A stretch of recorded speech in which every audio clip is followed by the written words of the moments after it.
ngayon, ito ang patunay na totoo na sumasahod tayo dito sa TikTok series. So guys, ipakita ko sa inyo ngayon ang una kong sahod dito sa TikTok. Ito, Creator Tools. Punta tayo sa series. So ayan, loading siya. Tingnan natin dito. View all. Then last 60 days. So mayroon akong 105.47 US dollar. Ayan po siya. So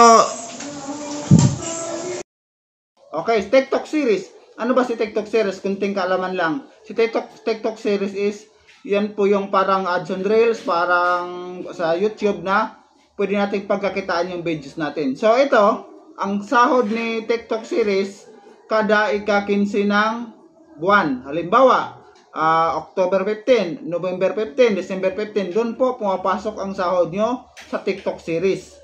Okay, tapos baka sabihin nyo, bakit mabilis nang makuha yung sa amin? Baka, ang ano kasi, pag TikTok affiliate, once na pumasok na yun doon sa account mo, automatic, pwede mo na yun siyang i-withdraw anytime, anywhere. Anytime, anywhere. Okay? So, si TikTok series naman, pero may cut-off po siya. Katulad sa Facebook, may cut-off din.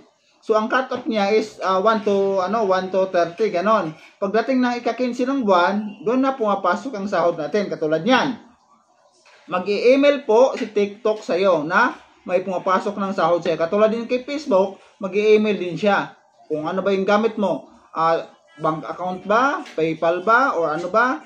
Dito sa TikTok series di po pwede yung GCash lang. Dapat to bank account talaga. So, ayun, may katibayan tayo na totoong kumikita tayo dito sa TikTok series. Kaya ikaw, huwag mo nang sayangin ang oras mo dyan. Kung meron ka ng 10,000 followers, mag-umpisa ka na maggawa ng mga videos dito sa TikTok series. Kasi, may kapirahan din dito sa TikTok. Hindi katulad sa Facebook na maraming Dito sa TikTok, basta may bibili sa video mo, automatic yun. Sa'yo mapupunta ang benta ng videos mo. Okay? So, paano nga ba mag-apply dito sa TikTok series? Medyo mahaba-habang usapan yan.